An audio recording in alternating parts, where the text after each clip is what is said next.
கேக்குதையா நல்ல விதைச்சு பார்த்தா இப்ப சோறு விளையுதாத்தா.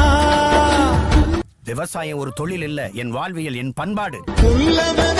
உலகத்துக்கு உழவு சொல்லி கொடுத்த பரம்பரைடா விவசாயி இல்லைன்னா அடுப்புல சோறும் பொங்காது. ஊரை காப்பாத்துற போலீஸ் மாதிரி, நாட்டை காப்பாத்துற மிலிட்டரி மாதிரி, மனுஷனை காப்பாத்துற விவசாயமும் ஒரு சர்வீஸ். ஒரு நாள் விவசாயியா இருந்து பாருங்க.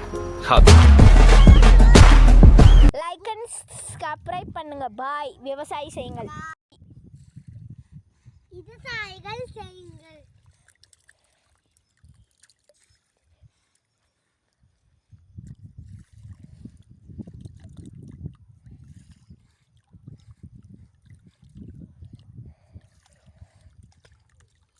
லைக் அண்ட் சப்ஸ்கிரைப் பண்ணுங்கள். சப்ஸ்கிரைப் பண்ணுங்க. பாய்.